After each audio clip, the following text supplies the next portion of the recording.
नमस्कार, मी प्रियंका. शंखनाद प्रस्तुत विशेष मुलाखत मध्ये आपलं स्वागत आहे. गेल्या अनेक वर्षांपासून आपल्याला विश्वयुद्ध बघायला मिळत आहे आणि त्याचा परिणाम शेअर बाजारावर दिसून येत आहे. गेल्या काही दिवसांपासून भारतीय शेअर बाजारात सातत्याने मोठी घसरण दिसून येत आहे. अनेक गुंतवणूकदारांचं अब्जावधी रुपये या घसरणीमुळे संकटात आलेले आहेत. याशिवाय जागतिक आर्थिक मंदीचा प्रभाव भारतावरही दिसून येत आहे. महागाई, राजकीय अस्थिरता, महाराष्ट्रातील गुन्हेगारी वातावरण आणि आंतरराष्ट्रीय परिस्थिती हे देखील यामागचं महत्त्वाचं घटक आहेत. परंतु या सगळ्या घडामोडींवर ज्योतिषशास्त्र काय सांगतं? शेअर बाजारातील या घसरणीचं संकेत ग्रहांच्या स्थितीवरून आधीच मिळालं होतं का? या अस्थिरतेचं भविष्यात काय परिणाम होतील? भारत आणि महाराष्ट्रावर याचा किती मोठा प्रभाव पडणार आहे? आणि याच सगळ्या मुद्द्यांवर चर्चा करण्यासाठी आज आपण संवाद साधणार आहोत. आज आपल्या सोबत आहेत ज्योतिषाचार्य अमित विभूते. चला तर मग या मुलाखतीला आपण सुरुवात करूयात. नमस्कार सर, शंखनाद प्रस्तुत विशेष मुलाखत मध्ये आपलं स्वागत आहे. सर, माझा पहिला प्रश्न की आपण आपल्या भविष्यवाणीमध्ये पहिलेच संकेत दिलेले होते, आपण पहिलेच भाकीत केलं होतं की शेअर बाजारामध्ये मोठी घसरण होणार आहे. खरं तर ते 5 महिन्याच्या पूर्वीच आपण सांगितलेलं होतं, जसं ते मार्च मध्ये घडलं आणि आताही ते घसरण सुरूच आहे. तर हे कसं काय भाकीत केलं आपण? या मागचं कारण काय होतं? पहिले तर शंखनादचे खूप खूप आभार की इतक्या महत्त्वाच्या आणि गंभीर विषयासाठी तुम्ही बोलवलं. आणि हा खरंच गंभीर विषय आहे. तर आपण सामान्यतः 2011 पासून आपण अशा प्रकारच्या ज्या काही प्रेडिक्शन्स आहेत, ज्या काही भविष्यवाणी आहे, आपण त्या करत असतो आणि त्या लिखित स्वरूपाने करत असतो, खूप स्पेसिफिक करत असतो, ज्यामुळे लोकांना अंदाज यावा. तर आता हे करण्यामागचं कारण काय की शेवटी प्रत्येक शास्त्र किंवा प्रत्येक क्षेत्रातला माणूस लोकांना त्यांचा कोणत्या ना कोणत्या दृष्टीने फायदा व्हावा हा त्याचा मागचा मूळ दृष्टिकोन आहे. लोक वाचले तर आपण वाचू. अगदी बरोबर आहे की नाही? तुमचा लोकच वाचले नाही तर व्यवसाय चालणार कसा? लोकांची गुंतवणूक करण्याची क्षमता संपली तर व्यवसाय वाढणार तरी कसे? मग उद्योजक तयार तरी कसे होणार? पण मग या जे भीतीचं वातावरण आहे याचा परिणाम कुठे ना कुठे लोकांवर पडत असतो आणि त्याचा क्युम्युलेटिव्ह परिणाम जो असतो तो आपल्या सारख्या व्यक्तींवर सुद्धा पडत असतो. त्याच्यामुळे मग खूप श्रीमंत असो किंवा खूप गरीब असो, त्याला प्रत्येक वेळा खर्च करताना भविष्याचा विचार करूनच करावा लागतो. तो जो आत्मविश्वास असतो ना, ज्याच्याकडे खर्च करण्याचा आत्मविश्वास असतो ना, त्याच्यापेक्षा दुप्पट त्याच्याकडे कमवण्याचा आत्मविश्वास असतो. अगदी बरोबर. ठीक आहे. मग आत्मविश्वासाने जगता यावं यासाठी वातावरण खूप चांगलं असलं पाहिजे. आणि नसेल तर त्याची पूर्वकल्पना असली पाहिजे की ही शक्यता आहे, तर आपली तयारी असते. ही तयारी करण्यासाठी हा सगळा पसार आहे. अच्छा, ठीक आहे. झालं काय की शेअर बाजार हा विश्वयुद्धाचा एक बऱ्याच परिणामांपैकी एक परिणाम आहे.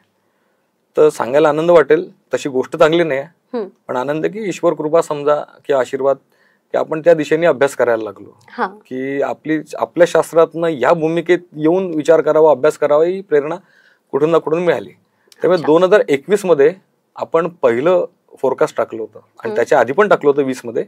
याचे पहिलं फोरकास्ट ओझरच्या स्वरूपात 18 मध्ये टाकलं होतं, पण 21 मध्ये आपण एकदम स्पेसिफिक टाकलं होतं की 2025 पर्यंत. ठीक आहे. आणि त्याच्यानंतर पण ते सुरू राहील, पण त्याची जी तीव्रता आहे ती 25 पर्यंत वाढत जाईल आणि त्याच्यानंतर ते एकदम स्फोटक स्वरूप येईल. हे आपण 2021 मध्ये टाकलं होतं. त्याच्यामध्ये मेन्शन केलं होतं की येणाऱ्या 22 पासून विश्वयुद्धाला सुरुवात होणार आहे. 12/2/2022 ही विश्वयुद्धाची तारीख राहणार आहे, ज्या दिवशी रशियाने पहिलं मिलिटरी ऑपरेशन युक्रेन मध्ये केलं आणि 24/2/2022 ला ऍक्च्युअली आम्ही युद्ध करतोय जाहीर केलं. ठीक आहे. आणि त्या फोरकास्ट मध्ये अजून एक आपण मेन्शन केलं की हे जे वॉरफेअर आहे आणि ही जे ट्रेड फेअर आहे, फायनान्शियल वॉर जे आहे, त्याचं मुख्य उद्देशच विस्तारवाद आहे. मग हे सुरू कुठनं होणार आहे? ते ईस्टर्न पासून सुरू होणार आहे. हे 21 मध्ये टाकलं होतं कोरोना काळात, जिथे आपण जगू की नाही ही लोकांना चिंता होती आणि लोक एकदम मानवतावादी झाले होते. तेव्हा आपण हे टाकलं होतं की विश्वयुद्ध होणार आणि लाखांचे वर जीव जाणार त्याच्यात. तर त्याच्यामध्ये आपण टाकलं होतं की ईस्टर्न नेशन, आता युक्रेन आणि रशिया ईस्टर्न नेशन आहे आणि मिडल ईस्ट इकडनंच विश्वयुद्धाला सुरुवात होणार. आणि 21च्याच डिसेंबर मध्ये टाकलं होतं की 2024 मध्ये लोकसभा इलेक्शन मध्ये एनडीए सरकार हे अवलंबित होऊन सत्तेत येणार. म्हणजे पूर्ण बहुमत मिळणार आहे हे 2021च्या ऑगस्ट मध्ये टाकलं होतं. आता त्याचाच हा एक परिणाम आहे. त्यामुळे असे मध्ये बरेच भाकीत झाले त्याला घेऊन. पण स्पेसिफिक जे तुम्ही प्रश्न विचारला शेअर बाजाराविषयीचा, ठीक आहे, तर जसं 21 मध्ये टाकलं तसं जानेवारी 2023 मध्ये आपण एक फोरकास्ट टाकलं की जुलै आणि जून पासून इस्रायल आणि इराण मध्ये युद्ध सुरू होणार आणि इराणच इस्रायलला युद्ध करण्यावर भाग पाडणार. आणि तेव्हाच इस्रायलवर त्याच्या ज्या प्रॉक्सी आहेत त्यांच्याकडनं खूप मोठं आक्रमण करण्यात आलं. त्याच्यामध्ये काही इस्रायलींचे जीव गेले, ठीक आहे. आणि त्यांची जी सुरक्षा व्यवस्था आहे, ठीक आहे, त्यांचा डोम आयरन डोम आहे, तसं मानलं जातं की ते जगातलं सगळ्यात शक्तिशाली आहे अँटी मिसाईल सिस्टम. पण ते सुद्धा फेल गेलं. त्याच्यामुळे त्यांच्या त्या स्वाभिमानावर पण तो एक खूप मोठा आघात होता. तिकडनं हे सगळं जे वॉर आहे ती सुरू झाली. हा, मग जेव्हा लक्षात आलं की काही प्लॅनेटरी सिस्टम ह्या सगळ्या, आता मी ज्योतिष आहे म्हणून असं नाही की मी 100% ज्योतिषाचाच अभ्यास असतो याच्यामध्ये, ठीक आहे ना. प्रत्येक गोष्टीला नाही की इमोशन आहे ड्राईव्ह करतात. तुमच्या भावना असतात तशा जागतिक भावना आहे. जगावर जे राज्य करणारे देश आहे त्या राजांच्या भावना कुठे चाललाय पहिले तुम्हाला त्याचा अभ्यास करावा लागतो की त्यांच्या म्हणजे त्यांचं मोमेंट कुठे आहे, ठीक आहे. ज्यावेळी जगामध्ये असं होतं की घराच्या बाहेर निघू नका, त्यावेळी अमेरिकेने पहिल्यांदा सांगितलं की नाही, लोकांनी त्यांची काळजी घ्यावी, पण आम्ही जर इंडस्ट्री बंद केल्या तर देश चालणार नाही. त्यातनं एक लक्षात येतं की त्यांना पैसा हा प्रिय आहे, त्यांची मूळ भूमिका आहे ना. आणि मग त्यावेळेसची जी प्लॅनेटरी सिस्टम आहे, ठीक आहे, म्हणजे शनीचं, राहूचं, शुक्राचं, ठीक आहे, ह्या 2 प्लॅनेटचं जे, ह्या 3 प्लॅनेटचे जे मोमेंट होते, ठीक आहे, आणि येणाऱ्या वर्षभराचे मोमेंट्स होते, त्यासोबत त्याच्या पॅरलेली गुरुचं जे गोचर होतं, या सगळ्यांचा अभ्यास करून एक लक्षात आलं की जगाची जी भावनिक स्थिती आहे ती भावनिक स्थिती आता उग्र होत जाणार आहे. आणि स्वार्थी आणि स्वकेंद्रित या स्वरूपाचं त्यांचं वर्तन राहणार आहे. आता मी फक्त स्वतःच स्वार्थ बघील, कारण मला कोरोनामध्ये झालेलं नुकसान, ठीक आहे, आणि नंतर होणारं नुकसान हे जर भरून काढायचं असेल तर मला एक्स्ट्रा मिनरल्स पाहिजे किंवा अशा काही गोष्टी पाहिजे की ज्यांनी माझी आर्थिक स्थिती सुधारू शकते. अगदी बरोबर, ठीक आहे. तर प्रत्येकाला जमीन पाहिजे हे तेव्हा लक्षात आलं. ह्या दिशेने सगळीकडे सगळं जग चाललेलं आहे. मग तिकडनं ते लक्षात आलं की ज्या रशिया, आपण काय करतो की आपण भारताच्या बातम्या बघतो, आपण जागतिक बातम्या आणि त्याचा ग्रहांच्या स्थितीचं त्यांना फ्यूज केलं पाहिजे की ग्रह अशी काय गोष्ट करत आहे की ज्यांच्या भावना खराब व्हायला लागल्यात. तर क्रोधी नाम संवत्सर सुरू आहे आता. क्रोधी नाम संवत्सर म्हणजे काय, सगळीकडे क्रोध, विध्वंस, राग, द्वेष, अहंकार, अहम आहे ना. आता पण एकदम पाहिलं की जेलेन्स्की हा खूप अहंकाराच्या भूमिकेतनं बोलायला गेला. त्याच्यानंतर डोनाल्ड ट्रम्प हे फार स्वकेंद्रित झाले. हे त्यांची आधी एक भूमिका होती की आम्ही जगाला मदत करू म्हणून ते फंड्स द्यायचे, आणि अचानक त्यांची भूमिका ही बदलली की आम्हाला जगाशी घेणं देणं नाही, आता अमेरिका फर्स्ट त्या भूमिकेत आम्ही जाणार.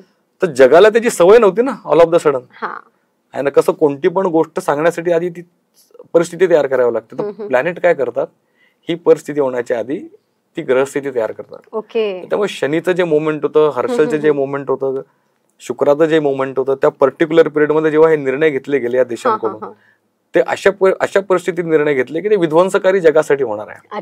तेव्हा हे लक्षात येतं आपल्याला.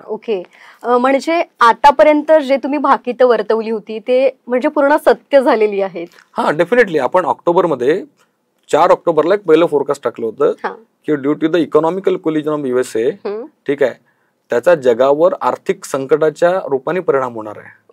हे स्पेसिफिक वाक्य टाकलं होतं की USA वर जे कोणी डिपेंडंट आहेत फायनान्शियली, ठीक आहे, किंवा ज्यांनी कोणी मदत घेतली आहे त्यांनी आताच सतर्क व्हावं.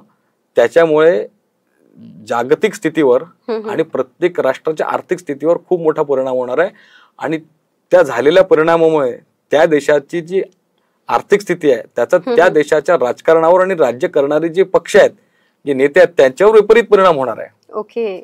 आता भारताला कसं लागू होतं, अमेरिकेने पॉलिसी बदलल्या, तिकडच्या लोकांना बेड्या घालून भारतात पाठवलं, नेपाळमध्ये प्रॉपर म्हणजे मानसन्मानाने पाठवलं, त्याच्यानंतर चायनाचं वर्चस्व पाकिस्तानवर वाढत आहे, ठीक आहे.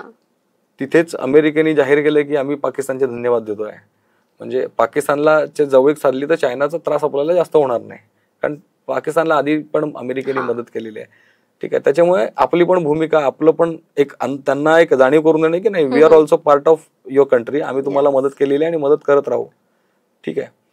भारतात म्हणजे आपले सन्माननीय पंतप्रधान मोदीजी भारतात आले, आल्या ही घटना घडली आणि भारतावर आम्ही 100% टेरिफ लावू हे त्यांनी म्हटलं.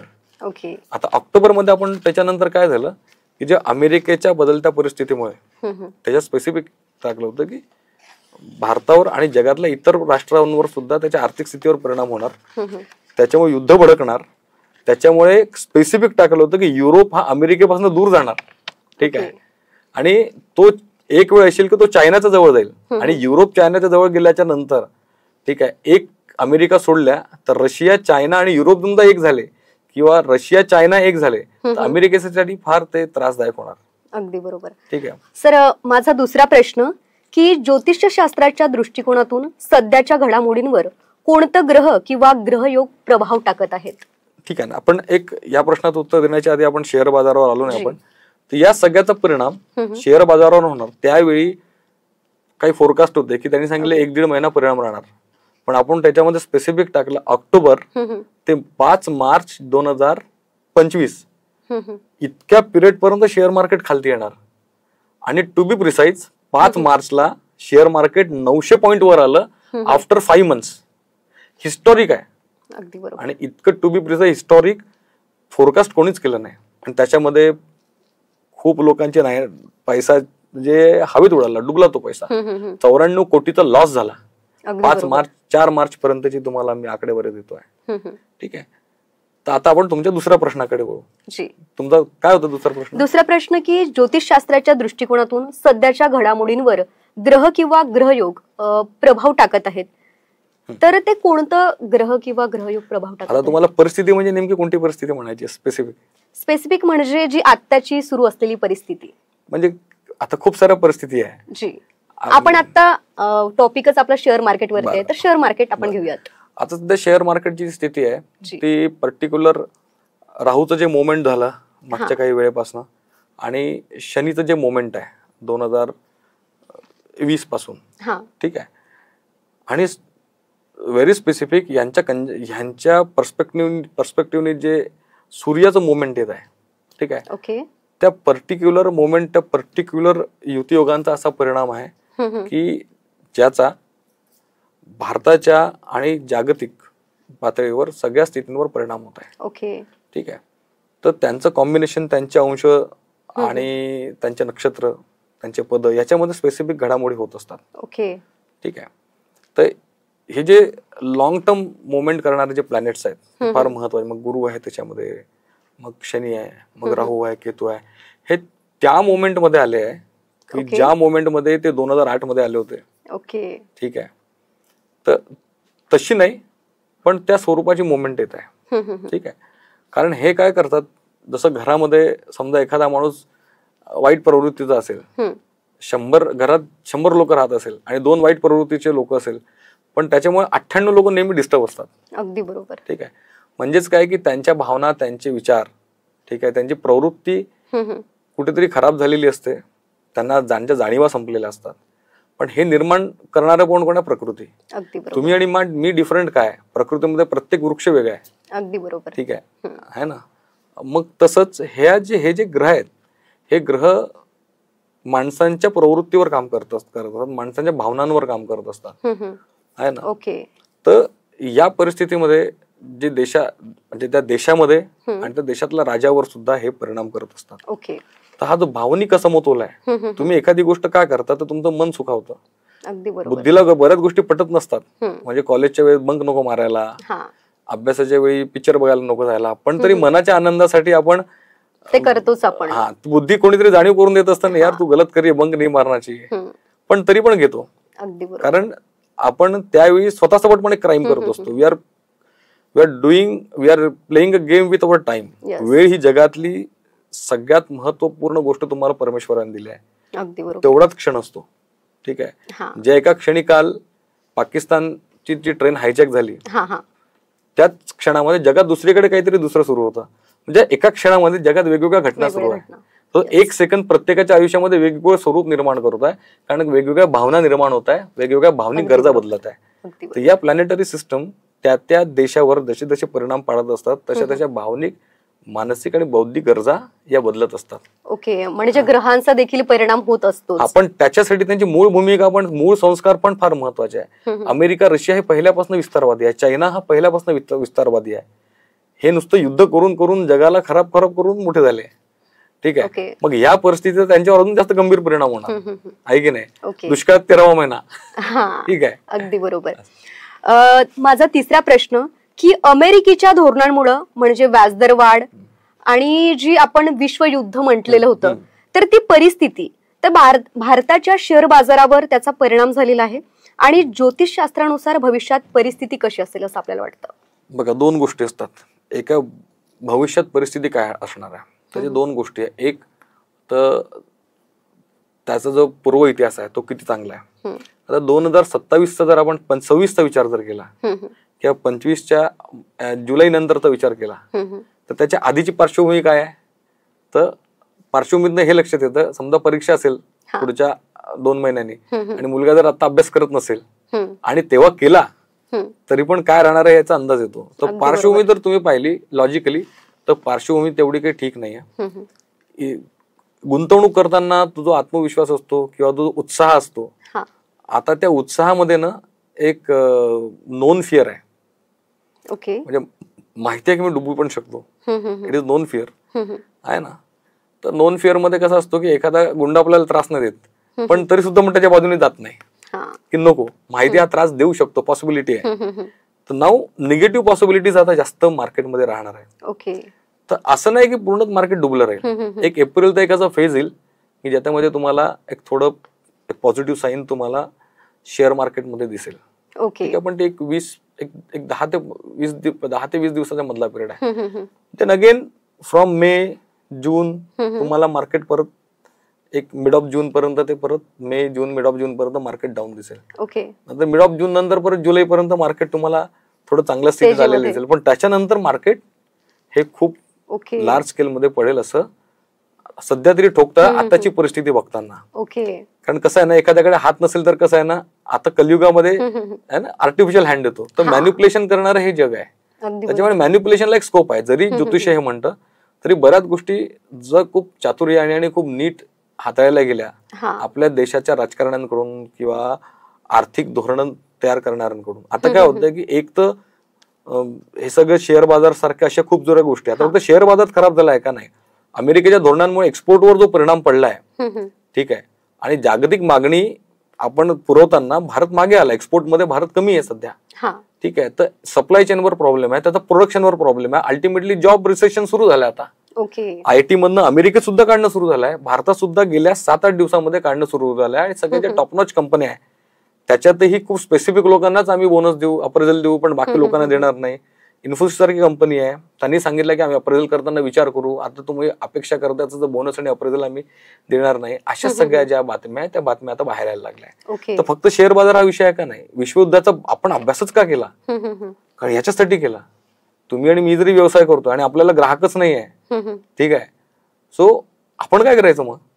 ठीक आहे, सो कसं आहे की रिअल इस्टेट इंडस्ट्री आहे. आता समजा हायपेड जॉब आता यायला लागले, तर मोठ्या प्रोजेक्ट मध्ये गुंतवणूकदार भेटणार नाही.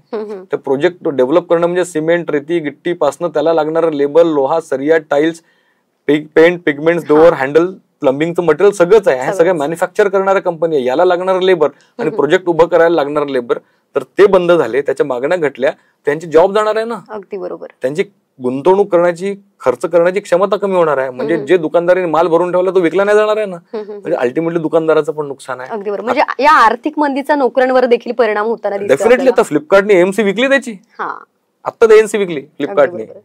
ठीक आहे, सो आता स्टारबक्सनी 1100 लोक काढले नोकरीवर. म्हणजे यू जस्ट सी काय परिणाम होत आहे, वैश्विक परिणाम भारतावर. ठीक आहे, सो जर बाईंग पॉवर कमी झाली भारतात तर तुम्ही स्वदेशीचा नारा देऊन मग भारतातही वस्तू जरी बनवल्या, ठीक आहे, तर भारतात खप नाही ना. अगदी बरोबर. लक्षात घ्या, भारतामध्ये एकदा लायसन्स काढायचं असेल तर केवढा चक्र महाराष्ट्रात मारावं लागतं ते खूप लोकांना माहिती आहे. इतकं सहजासहजी नाही. तर लायसन्स कॉस्ट पण लागते ना तुमच्या इन्व्हेस्टमेंटमध्ये, ते पण एक येतं. वर्किंग कॅपिटलचा प्रश्न आहे. त्याच्यानंतर मार्केटमध्ये तुम्ही विकाल कधी वस्तू आहे ना, त्यानंतर तुमचं सेल्स आहे, मार्केटिंग आहे, हा सगळा विषय आहे. मग इनिशियल कॉस्ट लावल्याच्या नंतर तर जागतिक मंदी आली आहे आणि कन्झम्पशन कमी झालंय, तर तुम्ही किती चांगलं प्रोडक्ट जरी आणलं मार्केटमध्ये त्याला बाहेर नाही ना आता. अगदी बरोबर. तर ह्याचा क्युम्युलेटिव्ह परिणाम जॉब रिसेशनवर होणार आहे. तोही सरकारसाठी खूप मोठा कळीचा मुद्दा राहणार आहे. त्याच्यामुळे इन्व्हेस्टमेंट कमी. आता LIC मध्ये स्टेक विकत आहे गव्हर्नमेंट, का बरं विकावे लागत आहे? कारण परिस्थिती नाही ना. आपण म्हणजे आता मला खूप कन्फर्म नाही, पण I just read the news की जिथे डॉलर विकून आपण पैसे आणले ऑक्टोबर पासून ते फेब्रुवारी महिन्यापर्यंत. ओके, ठीक आहे. सरकारला डॉलर विकावे लागले, नंतर भले त्यांच्याकडे नंतर रिझर्व्ह मध्ये आले आहे, पण तो काळ त्यांना मधला जो काढलाय त्यांनी तो डॉलर विकलाय ना मार्केटमध्ये. ठीक आहे. सो तुम्ही जर एक जे लक्षात घेतलं वातावरण, तर त्याच्या जॉबवर आहे आणि मग तिथे किती हुशार व्यक्ती राहिला, किती परफॉर्मन्स दिला तरी तो बार्गेन नाही करू शकत. अगदी बरोबर. त्याची हुशारी किती आहे त्याला काही घेणं देणं नाही, कारण किंमत देणारा कोणी नाही ना. मग जी किंमत दिली त्या किमतीमध्ये काम करावं लागेल. मग मी अभ्यास खूप केला, किंमत कमी मिळते त्यामुळे मॉरल डाऊन होईल, उत्साह कमी होईल, अल्टिमेटली तो इफिशियंटली काम नाही करणार. तर तुमच्याकडे तो चांगला जो एक रिसोर्स तयार व्हायचा तो होणार नाही, कारण त्याला रिटर्न्स मिळत नाही तसे. अगदी बरोबर. तर त्याच्या मनोवृत्तीवर हा परिणाम होत आहे. हा काही साधा परिणाम नाही. ओके, ठीक आहे. ग्लोबलायझेशन मध्ये मुलं एका ठिकाणी नाही आहे, त्याच्यामुळे जे सामाजिक सौदार्य, जी कुटुंब व्यवस्था, जी नाते व्यवस्था आहे ती खराब झाली आहे. अगदी बरोबर. जॉईंट फॅमिली स्वरूप राहिलं नाही आहे. जे नातेवाईक आहे, एक ऑस्ट्रेलियाला, एक अमेरिकेला, एक बँगलोरला, एक पुण्याला, एक दिल्लीला आहे, तर तो एक सपोर्ट राहायचा, तो सपोर्ट पण नाही आहे. तर एकटेपणा पण वाढत चाललाय. त्या एकटेपणामध्ये हा भविष्यातल्या जे आर्थिक चिंता आहेत, ठीक आहे, सगळ्यांनी मदत करेल पण पैशाने मदत नाही करत कोणी, दिलेलेच वापस करत नाही. ठीक आहे. तर ही जी चिंता आहे, लक्षात घ्या. याचा आपण हा अभ्यास करण्याचं मागचं कारण काय? बदलत्या कुटुंब व्यवस्थेमध्ये आर्थिक अडचणी निर्माण झाल्या. ठीक आहे. आता आर्थिक अडचणींमुळे आत्महत्या केलेले पण आपण किती लोक पाहिले. तर आपला एक प्रयत्न आहे की एक प्लॅन बी नेहमी रेडी करायला त्यांच्याकडे वेळ मिळाला पाहिजे. अचानक आघात नको, अचानक आर्थिक संकट आलं. हे जर 5-6 महिने पूर्वी त्याचा जर अंदाज आहे, तर ऍटलिस्ट तुम्हाला भय आहे, पण तुम्ही काहीतरी दुसऱ्या विषयावर काम करायला सुरू करता. अचानक ते ट्रॉमा नाही होत, मग एकदम झटका नाही लागत. ओके, नोकरी गेली आणि नोकऱ्यांवरच परिणाम नाही, याचा लोकांच्या मानसिकतेवर देखील परिणाम होतोय. 100% आहे. कारण नोकऱ्या तर नोकऱ्या, पण तुमची डिमांडच कमी झाली ना. तो विकणाऱ्याकडे माल पडल्या पण घेणारा नाही ना. एक्सपायरी डेट आली, त्याच्या डेड मध्ये गेला ना पैसा तो. अगदी बरोबर आहे ना. तर हे सगळे जे परिणाम आहे, ते सगळे परिणाम आर्थिक स्थिती हे पुढचे 2029 पर्यंत खराब करणार आहे. अच्छा, ओके. तर क्युम्युलेटिव्ह तुम्ही मला म्हणाल तर 27 पर्यंत खूप इन डेप्थ त्याचा परिणाम खूप मोठा आहे. ओके, ठीक आहे. आणि त्याच्यानंतर एक टेंटेटिव्हली ऑगस्ट पासून डिसेंबर पर्यंत, फेब्रुवारी पर्यंत विश्वयुद्धाची तीव्रता अजून भयानक होणार आहे. ओके. वैश्विक अस्थैर्य अजून जास्त येणार आहे. ओके. त्यामध्येही टेंटेटिव्हली 29 एप्रिल पासून पुढे त्याच्या जवळपासचा पिरियड हे वैश्विक दृष्टीने अतिशय डेंजर आहे. ओके. आणि 2027, 28, 29 भारताने सुद्धा फार सतर्क राहायला पाहिजे, कारण भारताची सुद्धा युद्धाची परिस्थिती येणार आहे. ओके. आहे ना. तुम्ही जागतिक सोडा, त्याचा परिणाम अवतीभोवती जर तुम्ही बघितलं, चायनाचं श्रीलंकावर आधिपत्य, इन्व्हेस्टमेंट आहे, नेपाळमध्ये इन्व्हेस्टमेंट आहे. आता त्यांनी म्हटलं नाही आम्हाला आमचा राजाच पाहिजे. सो तिथे पाकिस्तानमध्ये त्यांनी कॉरिडॉर बनवलाय. ठीक आहे. त्याच्यामुळे बलूच हा एक मोठा विषय झालाय. ठीक आहे. त्याच्यानंतर तुम्ही इराणचे बेसिस आपल्याकडनं त्यांनी शोध लावून घेतला इराणनी, आणि एक्सकॅव्हेशनचं काम दिलं चायनाला.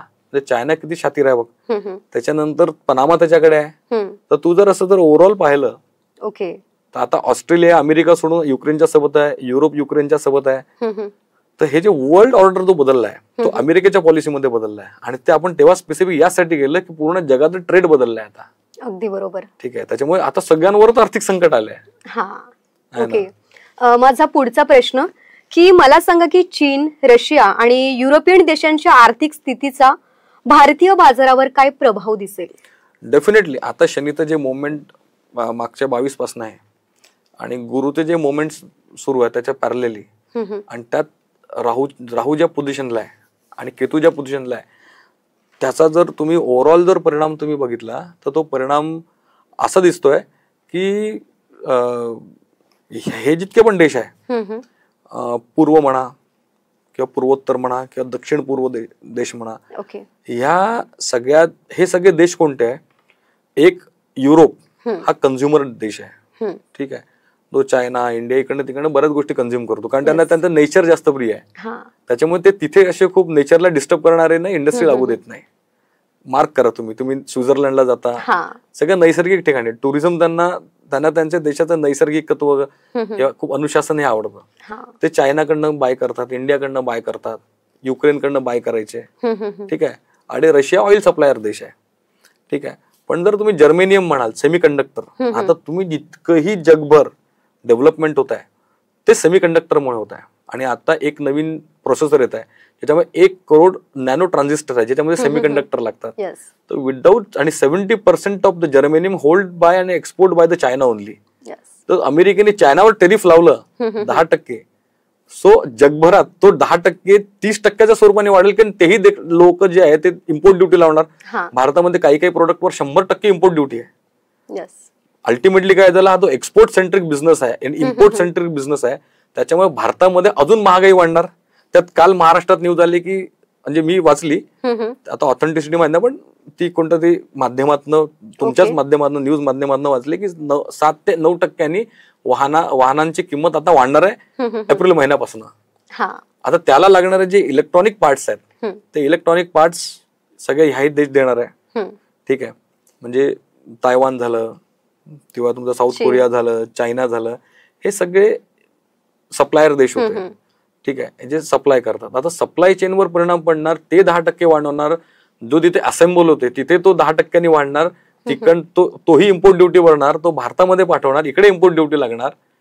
सो आपण भारतामध्ये मोबाईल बनवत नाही, भारतामध्ये आपण मोबाईल असेंबल करतो. We are not creating a chip, we are just assembling a instrument. So ह्याचा जो क्युम्युलेटिव्ह परिणाम आहे, म्हणजे जितके पण एक्सपोर्ट करणारे देश आहे, आता चायनाचा एक्सपोर्ट आपल्यापेक्षा जास्त आहे. ठीक आहे. Because they have lot of material which we use in creation of electronic raw material. ठीक आहे. त्याच्यामुळे त्यांचा होल्ड खूप मोठा आहे. इतकं इंटेल असेल किंवा मोठ्या कंपन्या अजूनही प्रोसेसर तिथेच बनतात. मेड इन तायवान असेल, मेड इन चायना असेल, south Korean, Samsung Korean company आहे. ठीक आहे. सो तुम्ही एक लक्षात घ्या, जर युरोप हा हायेस्ट कन्झ्युमर आहे आणि आज सगळं इलेक्ट्रॉनिक वॉरफेअर आहे, आता ट्रेडिशनल वॉरफेअर राहिलं नाही आहे, त्यासाठी तो कोणाकडनं बाय करेल? या सगळ्या देशांकडनं करेल. अगदी बरोबर. आपल्याला जर बाय करायचं असेल, ठीक आहे, सो आपल्याला सुद्धा या देशाकडनं घ्यायचं आहे. पण काही वस्तू अशा आहे की ज्या चायना रॉ म्हणून देतो आणि आपण दुसऱ्याकडनं प्रोसेस करून घेतो. तर चायनाने 10% जर टेरिफ लावलं तर 2% इम्पोर्ट ड्युटी लावून परत आपल्याला, आपण त्याच्याकडनं घेताना इम्पोर्ट ड्युटी सगळं घेणार आहे, म्हणजे 40% कॉस्ट वाढणार आहे. अगदी बरोबर. ठीक आहे. तो क्युम्युलेटिव्हली जी मॅन्युफॅक्चरिंग इंडस्ट्री आहे तेवढ्या कॉस्ट मध्ये घेतल्यानंतर, आता जीएसटी तर तुम्हाला माहिती आहे ना, तो पण त्याच्यावर लोड होणार आहे. बाकी सेस आहे वेगवेगळे. ठीक आहे. सो तुम्ही एक जस्ट विचार करा की महागाई ही केवढी मोठी वाढणार आहे. अगदी बरोबर. ही युरोपमध्ये पण वाढणार आहे. बरं, युरोप काय फक्त बाकी गुड्स मागवतो का? नाही. तर तो रशियाकडनं म्हणजे नॅचरल गॅस पण मागवतो. ठीक आहे. पण आता काय झालंय की त्या नॅचरल गॅसच्या पाईपलाईनवर युक्रेनने आक्रमण केलंय. ही इज ट्राइंग टू त्या सगळ्या त्या व्यवस्थेला कोलॅप्स करण्याचा प्रयत्न करत आहे. म्हणजे एनर्जी वाढली, ती कॉस्ट वाढली, ती अमेरिकेकडनं घेतली तर त्याची जास्त महाग पडते. म्हणजे अमेरिकेकडनं घेणार ती पण महाग होणार. तर या देशाची आर्थिक स्थिती खराब होणार. तिथे आपले लोक जे नोकरी करतात त्यांना हाय कॉस्ट पे करावे लागणार, इलेक्ट्रिसिटी एनर्जीसाठी लागणार बिल. मग ते जे वस्तू तयार करणार, ठीक आहे, आणि विकणार, ते आपल्याला महाग पडणार. ठीक आहे. असं जे तुम्ही अर्थकारण जर पाहिलं तर विश्वयुद्धामध्ये श्रीमंत कोण होणार? फक्त चायना होणार आहे. या पूर्ण विश्वयुद्धात शांतपणे जो फक्त विस्तार करतो तो चायना आहे. मग आजच्या डेटला सगळ्यात पॉवरफुल देश चायना आहे, तो भारताच्या बाजूला आहे. ठीक आहे. अगदी बरोबर. आणि कधी कधी सरकार बोलत नाही. आता लोक म्हणतात की सरकार बोलत नाही चायनाला. कधी कधी एक योग्य वेळची वाट बघावी लागते. अगदी बरोबर. लक्षात घ्या, प्रत्येक ठिकाणी आक्रमक राहून चालत नाही. ठीक आहे. योग्य वेळची वाट तिथपर्यंत बघावी लागते जोपर्यंत आपण पूर्ण युद्ध करायला सक्षम नाही होणार. अगदी बरोबर. आता युक्रेन सारखी कंडिशन होते.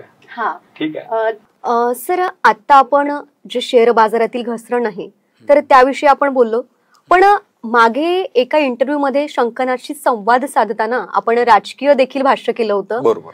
त्याचं देखील भाकीत आपण वर्तविलं होतं. जसं महाराष्ट्रातील जी राजकीय परिस्थिती आहे किंवा महाराष्ट्रामध्ये जे 2 मोठे नेते आहेत त्यांच्यावरती गुन्हे दाखल होणार, तर अशा पद्धतीचं देखील आपण भाकीत वर्तविलं होतं. ते तर पहिलेच, म्हणजे ज्या वेळेस बीजेपी यायची होती, बीजेपीची सत्ता यायची होती, आपली महाराष्ट्राची सरकार म्हणजे यायचं होतं, त्यापूर्वीच आपण ते वर्तविलं होतं. आणि आता आपण जी महाराष्ट्राची सद्यस्थिती बघते आहोत, आताची गुन्हेगारी बघत आहोत, आरोप प्रत्यारोप, म्हणजे एकंदरीत महाराष्ट्रामध्ये अस्थिरता दिसून येत आहे. तर ही स्थिरता कधी येणार, आपण काही सांगाल यावरती? बघा, तसं आपले 2दा इंटरव्ह्यू झाले होते जी, ज्याच्यात आपला एक अंदाज होता की एक आपण अंदाज मांडला होता, पण ऑक्टोबर नंतर तो अंदाज हे प्रत्येकाला एक सीमा असतात. आम्ही असं कधी असं ताल ठोक्याने बोलतोय की भाई 100% हर बार सही होगा. परमेश्वर कुठेतरी अहंकार आणि कुठेतरी अहमला कंट्रोल मध्ये ठेवण्यासाठी तो एकदा तरी तुम्हाला फेल्युअर देतो. पण महाराष्ट्राच्या सत्तेचा एक अंदाज होता, तो थोडासा गडबड झाला. पण त्याच्यानंतर ऑक्टोबर मध्ये एक आपण फोरकास्ट केलं होतं की ज्याची कोणाची सत्ता येईल महाराष्ट्रात, त्याचे 2 मंत्री हे त्यांच्यावर गुन्हे दाखल होऊ शकतात किंवा त्यांचं नाव एखाद्या स्कॅमशी जोडलं जाऊ शकतं. आणि महाराष्ट्रामध्ये आणि भारतामध्ये त्याच्यानंतर स्कॅम्स येणार. त्याच्यानंतर मी टॉरेसचा जो स्कॅम आला, तर कमीत कमी 4 ते 5 मेजर स्कॅम आता डायरेक्टली नेत्यांचे नाव ज्याच्यामध्ये आले आहेत ते आता उघडकीला आलेले आहे. शिवाय असं पण म्हटलं होतं की आपण महाराष्ट्रामध्ये अस्थिरता पण निर्माण होणार आहे, काही गोष्टी तुम्हाला अनुभवायला मिळेल. त्याच्यानंतर तुम्ही सलग बघत आहे, आज 15च्या वर मुलींवर बलात्कार झालेत आणि घृणास्पद स्वरूपाचे बलात्कार झाले. इतके कायदे आहेत, इतके महिला आयोग आहेत, हे सगळं असून सुद्धा हे सुरू आहे. रस्त्यावर ओपनली मारहाण सुरू आहे, ठीक आहे, मर्डर सुरू आहे महाराष्ट्रामध्ये. आणि गुन्हेगारी प्रवृत्तीच्या लोकांवर कारवाई होत असताना देखील ह्या लोकांचा माज एवढा मोठा आहे की यांना कोणाचं भय राहिलं नाही. ही स्थिती महाराष्ट्रात येणार या स्वरूपाचं भाकीत पण आपण केलं होतं. आता शब्दशः तंतोतंत नाही सांगू शकत, पण त्याचा अर्थ काय हे तुम्हाला सांगत आहे. आणि क्रोधीनाम संवत्सर आणि आताची जी मानसिक आणि भावनिक स्थिती जी विश्वात आहे ती सेम महाराष्ट्रात आहे की नाही. ती प्रत्येकाच्या आयुष्यावर त्याचा परिणाम पडत. लहान लहान गोष्टीवर भांडणं होत आहे. एक आरटीओ पुण्यामध्ये एक आरटीओ वाल्याने थांबवलं, त्याने घेतला दगड, पोलिसांच्या डोक्यात टाकला. अशा सगळ्या घटना बघायला मिळत आहेत, ठीक आहे. तर म्हणजे लोकांना आता मानमर्यादा ही पण राहिली नाही, ठीक आहे. म्हणजे मानवतावादी विचार हे संपत चाललेले आहे. प्रत्येक जण फक्त विरोधाचं राजकारण सुद्धा एकमेकांवर फक्त विरोधाचं होत आहे. कन्स्ट्रक्टिव्ह पॉलिटिक्स स्वरूप दिसत नाही. अगदी बरोबर. कारण आपण ज्या भारतामध्ये राहतो, जिथे जातपात आणि भाषेपेक्षा देशप्रेम महत्वाचं आहे आणि माणुसकी हा धर्म आपण मानतो, पण माणुसकी आज कुठे दिसून येत नाहीये. कसं आहे, आपण एकमेकांना माऊली म्हणतो. वारकरी संप्रदाय एवढा मोठा आहे, बरेच नेते त्या संप्रदायाशी आहे, माऊली म्हणतात. पण अवघे विश्वची माझे घर हे सोडून तुझी जात माझी जात, माझा धर्म तुझा धर्म, ठीक आहे ना. म्हणजे जर कृष्णाला, आता मला सांगा, आपण धर्मयुद्ध करतो, तर धर्मयुद्धामध्ये कृष्ण ज्यांच्या विरोधात लढला तो काय मुस्लिम होता का? नाही, आपलीच माणसं, आपलेच राजे होते ना, बरोबर. मग एकाच रक्ताचे पण होतं ना, आहे की नाही. कोणीतरी मामा होता, कोणीतरी काका होता, कोणीतरी गुरु होते. मग कृष्णाने आपल्या गुरुची भांडायला लावलं ना, ते परजातीचे परधर्माचे नव्हते. मग धर्मयुद्धाची भूमिकाच बदलत चालली आहे. अवघे विश्वची माझ्या घराला लेकीकडे हे फक्त तुम्ही पसायदानात म्हणता, किंवा ज्ञानेश्वरांना फक्त त्या मंदिरात जाताना किंवा त्यांचे स्मृती सोहळे असतात तेव्हा आठवता. गुरूंची आज्ञा पाळणं म्हणजे काय, तर गुरुंनी दाखवलेल्या रस्त्यावर चालणं. मग तो राजकारणी असेल ते कोण, तुम्ही ज्या धर्माला मानता, ठीक आहे, त्या धर्माने लिहिलेल्या मार्गावर चालताय का, आणि तुम्ही सोयीनी त्या धर्माचा विचार करता. पण हे कधी होतं, क्रोधाग्नी पेटता म्हणे विवेक बुद्धी जाते जळून. त्या क्रोधामध्ये, रागामध्ये, स्वकेंद्रित राजकारणामुळे फक्त माझीच सत्ता आणि मी श्रेष्ठ असावा बस, या भूमिकेतनं जेव्हा राजकारण व्हायला लागते, आणि हे होतच आलेलं आहे पहिल्यापासून, ठीक आहे. ही प्रवृत्ती ज्या स्थितीमध्ये निर्माण होते ती स्थिती युद्धजन्य असते. मग क्रोधी नाम संवत्सर सुरू आहे, त्याच्यामुळे प्रत्येकाच्या मनात क्रोध आहे. प्रत्येकाला विरोध करणे आणि युद्ध करणे या 2 भूमिकेतनं बघितलं जातं. विरोधाची भूमिका असते. एक स्वतःच जे मत असेल, जे एखाद्याच्या विरोधात असेल ते ठेवणे आणि तेच मत योग्य आहे, ठीक आहे, याचा पाठपुरावा करणे आहे ना. त्याच्यामुळे एक लक्षात घ्या, जे शनीचं मोमेंट सुरू आहे, जे राहूचं मोमेंट सुरू आहे, जी हर्षलची स्थिती आहे, आणि त्याच्या संबंधित जे गुरुचं मोमेंट सुरू आहे, तर गुरु हा तुम्हाला परिपक्वता देतो, ठीक आहे, दृष्टिकोन देतो जगाकडे बघण्याचा. ठीक आहे. शनी हे तुम्हाला स्थैर्य देतं, तुम्हाला तो फोकस देतो आणि साधना करण्याची शक्ती देतो आणि कोणत्याही गोष्टीवर सगळ्या बाजूंनी विचार करण्याचा इंटेलिजन्स देतो. हे दोन्ही डिस्टर्ब आहे. अच्छा. राहूच्या पोझिशनमुळे. त्याच्यामुळे कोणत्याही गोष्टीकडे बघण्याचा दृष्टिकोन हा मी माझ्या वैयक्तिक चष्म्यातून बघतोय. अच्छा. ठीक आहे. हा चष्मा कोणीतरी चढवतो, डॉक्टर तुम्हाला देतो, या नंबरचा चष्मा घाला. ठीक आहे. त्याच्यामुळे असं आहे की अवघे विश्वाची माझे घर हे राहिले एकीकडे. आता घराघरातच भांडण सुरू आहे. अगदी बरोबर. माझ्या दृष्टीने कोणत्याही धर्माचा माणूस राव, तो जर दहशतवादी असेल आणि तो जर वाईट कृत्य करत असेल तो अधर्मीच आहे. अगदी बरोबर. ठीक आहे. मग काय हिंदू गुंडे नाही का? आहे ना. आता रावण कोण होता? दशरथी ब्राह्मण होता, ज्याच्या विरुद्ध रामाने युद्ध लढला. ठीक आहे. सो जातपात हा विषय नसतो. खरं तर आज माणसांमधील अहंकार वाढत चाललेला आहे, मी पण आज श्रेष्ठ होत चाललेला आहे. त्यामुळं म्हणजे आपल्याच माणसाची रक्त आज आपल्याला सांडताना दिसत आहे. माझा नंतरचा प्रश्न की शेअर बाजारात काही गेल्या दिवसांपासून मोठ्या प्रमाणात घसरण होत आहे, तर यामागचं मुख्य कारण कोणतं असू शकतं असं आपल्याला वाटतं? यामागचं मुख्य कारण बघा, यामागचं मुख्य कारणच ते सांगून राहिलं की कोणत्याही गोष्टीकडे बघण्याचा दृष्टिकोन नाहीये. कारण शनीचं वक्री, गुरुचं वक्री. ठीक आहे. त्यानंतर राहूची पोझिशन, केतूची पोझिशन. ठीक आहे. ठीक आहे. त्याच्यामध्ये बुधाची स्थिती आणि सूर्याचं भ्रमण याच्या कॉम्बिनेशन मध्ये म्हणजे त्याचे काही अंशात्मक विषय असतात. त्याच्यासाठी मेदनी कुंडली वेगळी बनते, जनरलाइज नाही राहत. ठीक आहे. मेदनी म्हणजे त्याचा मासवर परिणाम पडतो. ठीक आहे. तर म्हणण्याचा अर्थ असा आहे की याच्यामध्ये निर्णय घेण्याची क्षमता जी आहे, ठीक आहे, की मला जग नीट ठेवायचं आहे. जरी एक माझा वैयक्तिक स्वार्थ असला पण माझ्या एकट्याच्या स्वार्थासाठी मी जगाची किंमत मोजणार आहे का, ही भूमिका संपून गेली. ठीक आहे. जिथे स्वकेंद्रित सगळ्या गोष्टी आल्या तिथे विध्वंसच होतो आणि सगळ्यांचाच विध्वंस होतो. अगदी बरोबर. म्हणजे हस्तिनापूरमध्ये कौरव संपले तर पांडवांची मुलं राहिले का? अख्खी त्यांची सेना राहिली का नाही? त्यांची सेना संपली, यांची सेना संपली. तो क्रोधाच्या अग्नीमध्ये सगळंच भस्म होतं. ठीक आहे. त्याच्यानंतर फक्त पश्चाताप उरलो. ठीक आहे.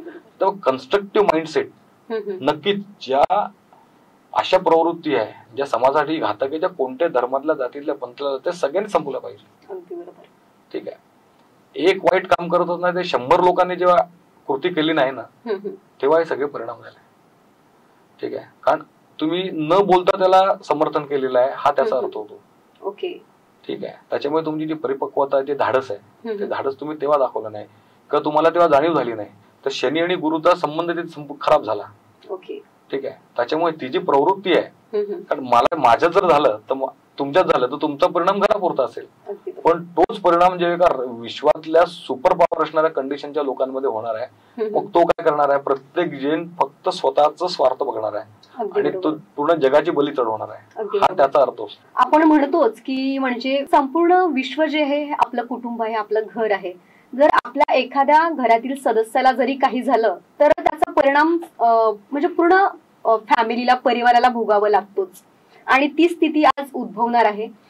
मला सांगा की शेअर बाजारातील ही अस्थिरता किती काळ राहू शकते आणि बाजाराला सावरायला किती वेळ लागू शकते?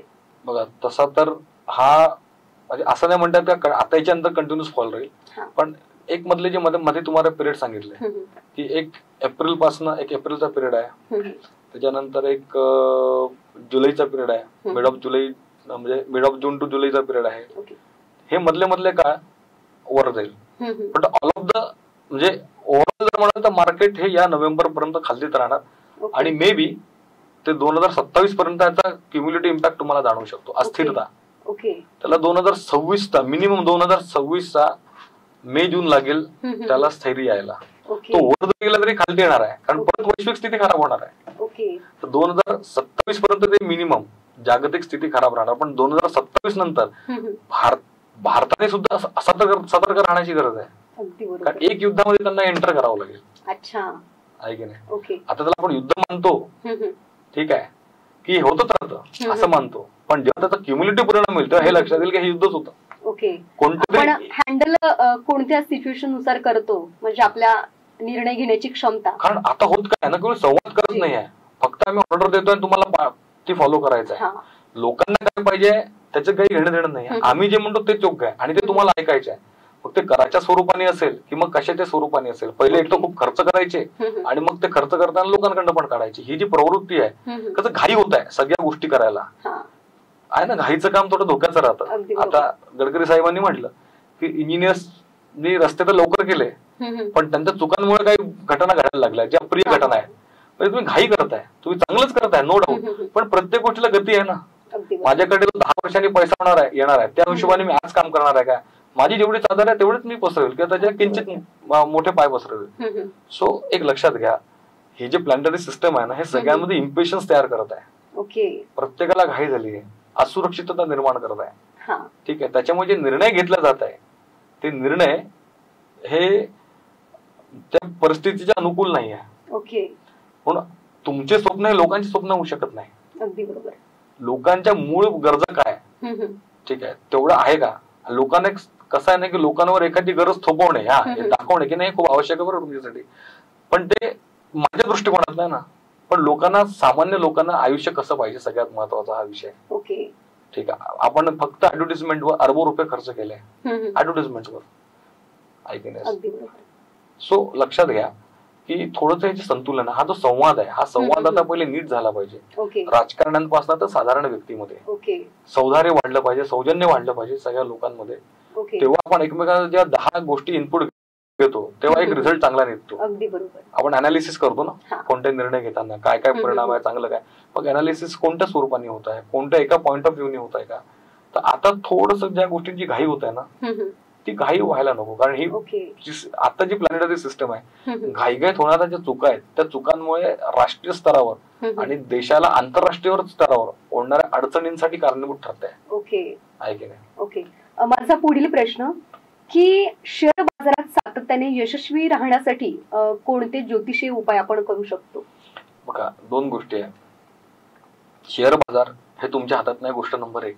अगदी बरोबर. ठीक आहे, जेव्हा ज्योतिषी शास्त्र 5000 वर्ष जुनं आहे, बी प्रॅक्टिकल, ठीक आहे, ते शास्त्र आता 5000 आपल्याकडे आहे. जेव्हा केव्हा ते डेव्हलप झालं असेल, त्याच्यामध्ये हे सगळ्या स्ट्रीम नव्हत्या जेव्हा शास्त्र बनलं. हे त्याच्यानंतर लोकांनी फ्यूज करणं, तर्क लावून सांगणं सुरू केलं हळूहळू. ठीक आहे, की त्याची प्रवृत्ती काय, त्या व्यवसायाची प्रवृत्ती काय आहे.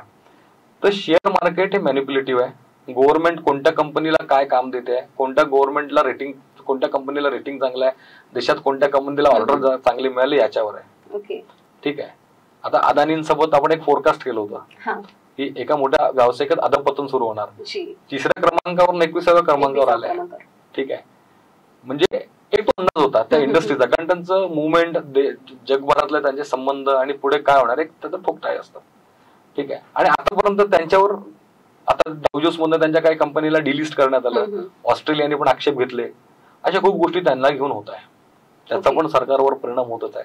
कारण म्हणजे एक साधारण चित्र आहे, कारण जे काही नवीन डेव्हलपमेंट होत आहे, खूप सारे कॉन्ट्रॅक्ट आहे, ठीक आहे, पोर्ट्स वगैरे ते पण अदानींकडे आहे. तर खूप लार्ज नंबरवर लोक त्यांच्याकडे नोकऱ्या करत आहेत, पण त्यांना पण एक भविष्याची सुरक्षितता हा विषय आहे.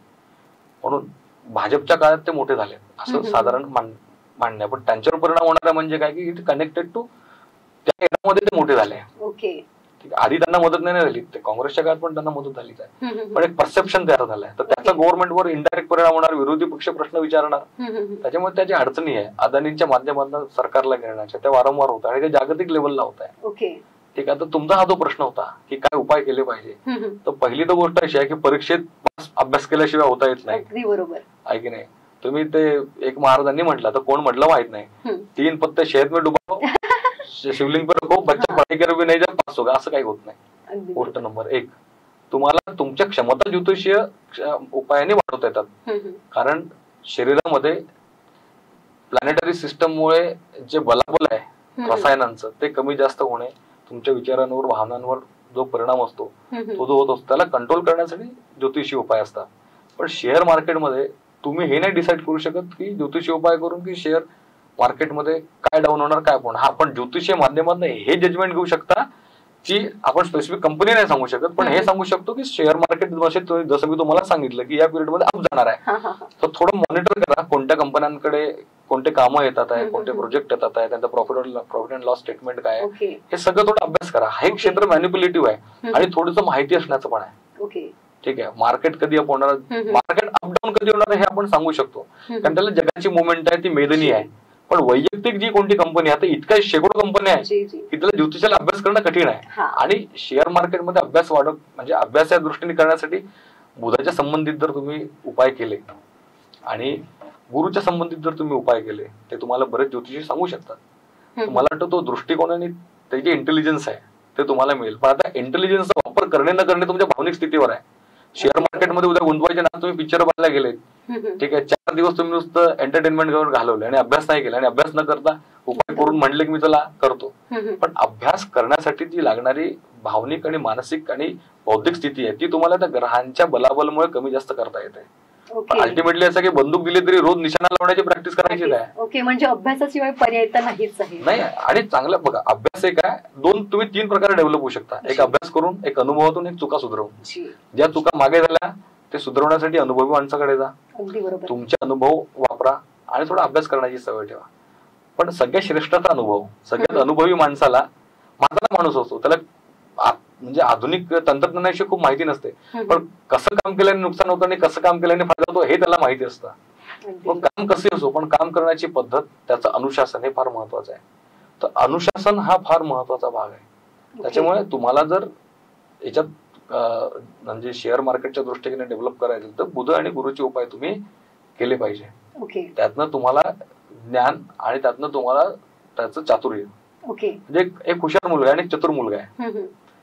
तर हुशार मुलगा काय करू शकतो आणि चतुर मुलगा काय करू शकतो. एक खूप बुद्धिमान आहे, हुशार आहे, आणि एक अनपढ आहे पण खूप तल्लख आहे, क्लेवर आहे, ज्याला व्यवहार चांगला समजतो आणि याला अभ्यास चांगला समजतो. म्हणजे एक चांगला ज्याला विषय समजतो तो नोकरी करतो आणि ज्याला व्यवहार चांगला समजतो तो बिझनेस करतो, तो मालक बनतो. तर 2 गोष्टी आहे. पण हे ज्याच्याकडे दोन्हीकडे असतात तो फेसबुकचा मालक बनतो, तो एलन मस्क बनतो. ठीक आहे, एक लक्षात घे. म्हणजे या सगळ्या गोष्टी आपल्यावरती डिपेंड असतात की आपण त्या विषयाचा कितपत योग्यरित्या अभ्यास करतो. अभ्यास करण्यासाठी ज्योतिषाचे उपाय आहे. सर, मला सांगा की गुंतवणूक करण्यापूर्वी आमच्या दर्शकांना आपण कोणत्या गोष्टी लक्षात घेण्यासाठी सांगाल? बरं, आता दोन्ही पॉइंट ऑफ व्ह्यूनी सांगतो. ओके.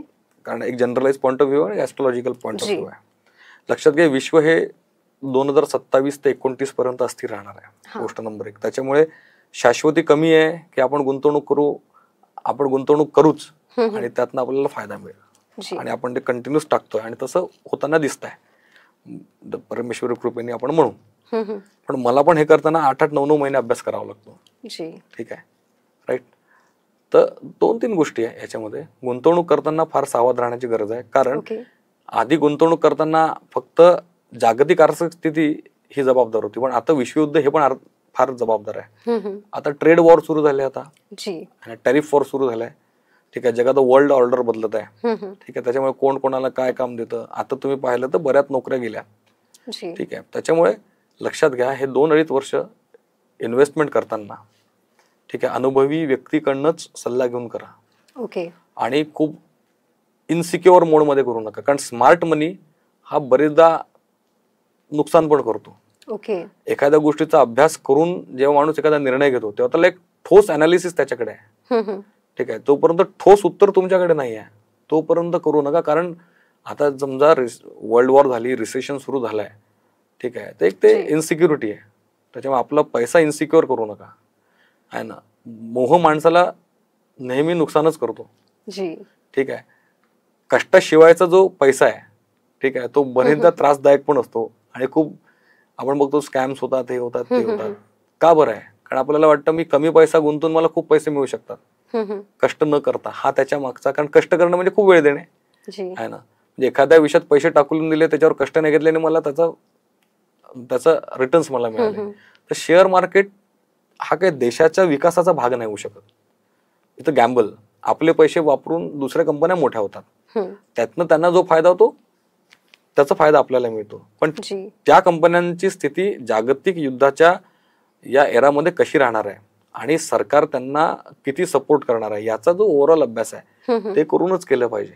ओके. ठीक आहे, पण ज्योतिषाच्या पॉइंट ऑफ व्ह्यूनी जर तुम्ही म्हणाल तर ही जी स्थिती आहे ही स्थिती अपडाऊन आहे. म्हणजे एप्रिल, मिड ऑफ जून, त्याच्यानंतर मग नोव्हेंबर, त्याच्यानंतर नेक्स्ट फेब्रुवारी, नेक्स्ट मार्च. ठीक आहे, हे जे फेज आहेत या फेज मध्ये थोडं मार्केट चांगल्या स्थितीमध्ये येईल. आणि तो एक फेज गेला की परत मार्केट खालती येईल. पण 2026च्या मिड नंतर फार सतर्क असलं पाहिजे इन्व्हेस्टमेंट करताना. कारण आंतरराष्ट्रीय सौदारे खराब झाल्यामुळे शेवटी कसं आहे, कोणत्या देशाला संपवायचं तर पहिले आर्थिक दृष्ट्या संपवलं जातं आहे ना. त्या देशाचं मनोबल कमी केलं जातं, सरकारची ताकद कमी केल्या जाते. ठीक आहे, कारण सरकार पेन्शनच्या स्वरूपाने, पगाराच्या स्वरूपाने व्यवस्थांना पैसा देते. ठीक आहे, इन्फ्रास्ट्रक्चर तयार करते. अशा खूप साऱ्या गोष्टी आहे ज्या सरकारच्या माध्यमातून केल्या जातात आहे ना. त्याच्यामुळे असं आहे की सरकारच्या तिजोरीवर जर नकारात्मक परिणाम झाला आणि जागतिक व्यवस्थेचा जर नोकऱ्यांवर परिणाम झाला तर तुम्ही आज गुंतवलेला पैसा तुम्हाला वापरता येणार नाही, सगळ्यात महत्वाचं. त्याच्यामुळे वापरायला तर पैसाच पाहिजे. ठीक आहे, मार्केटमध्ये तुमचा पहिला 1चा 100 पण होऊ शकतो आणि 100चा 1 पण होऊ शकतो. 1चा 100 झाला तर हरकत नाही, पण 100चा 1 झाला तर मागे गेलेली मेहनत पण वाया जाणार आहे तुमची आणि पैसा पण वापरता येणार नाही. कारण शेअर देऊन तुम्ही भाजी नाही विकत घेऊ शकत. अगदी बरोबर. ठीक आहे, त्याच्यामुळे शेअर मार्केटमध्ये आता हे जे 1.5 वर्ष आहे नक्की करा, असं म्हणत नाही की करायलाच नाही पाहिजे, पण याला आता इतकं इनसिक्युअर आहे आणि इनकन्सिस्टंट राहणार आहे मार्केट की ज्याच्यामुळे पश्चाताप होऊ शकतो अशी स्थिती आहे. पण तरी हे माझं हे ज्योतिषाचं परसेप्शन आहे. ठीक आहे, पण आणि ज्योतिष पण आम्ही अभ्यास करतो तर जो डेटा आहे त्याचं घेऊनच करतो. ठीक आहे, त्याच्यामुळे कसं आहे की कष्टाचा पैसा हा नेहमीच भेटणार आहे. जो दुकानदार आहे किराणेवाला त्याला माहिती आहे मी बसणार आहे, एवढे तर गिराईक आहेत, मिनिमम एवढा बिझनेस होणार आहे, तर मिनिमम वर तुम्ही आयुष्य काढू शकता. म्हणजे अनप्रेडिक्टेबल गोष्टी आहे, त्या अनप्रेडिक्टेबल गोष्टीच्या बाबतीत तुम्ही अंदाजाने जगू शकता. अंदाजाने जेव्हा माणूस रस्त्यावरून जातो ना, खूप हळूहळू जातो, तर तुमची आयुष्याची गती कमी होते. पण त्याला माहिती असते की मला एवढे येणारच आहे, जसं गव्हर्नमेंट एम्प्लॉई आहे त्याला माहिती आहे एवढे येणारच आहे, तो खूप सिक्युअर आहे. सो इव्हन ऍड सुद्धा येतात, म्युच्युअल फंड्स आहेत, त्याच्यात लिहिलं राहतं की तुम्ही आपल्या रिस्कवर करा. आता रिस्क फॅक्टर हाय आहे, विचार करून करा. गेलेलं आयुष्य, लावलेले पैसे, लावलेले एफर्ट्स आणि लावलेला वेळ हा त्या पैशासोबत वाया जातो. ठीक आहे, कारण 8 महिन्याच्या शेवटी तेवढा पैसा तुमच्याकडे येतो. अगदी बरोबर. तुम्ही खूप काटकसर करून तो लावलेला पैसा होतो, खूप साऱ्या भावना कंट्रोलमध्ये ठेवून लावलेला पैसा असतो. त्याच्यामुळे त्याच्या बाबतीत फार सजग राहा. हे 1.5 वर्ष फार थोडे अस्थिर आहे. खरं तर गुंतवणूकदारांनी गुंतवणूक करण्यापूर्वी कोणती काळजी घ्यायला हवी फार सुंदर आपण सांगितलं. आणि खरं तर शेअर बाजारामध्ये गुंतवणूक करताना आपण कोणत्या पद्धतीने म्हणजे सतर्क राहायला हवं फार सुंदर आपण समजावून सांगितलं. आपण शंखनाद प्रस्तुत विशेष मुलाखत मध्ये आलात त्याबद्दल आपलं खूप खूप आभार. धन्यवाद. आता वेळ झाली इथेच थांबण्याची. पुन्हा भेटूयात एका नवीन विषयासह. तोवर नमस्कार.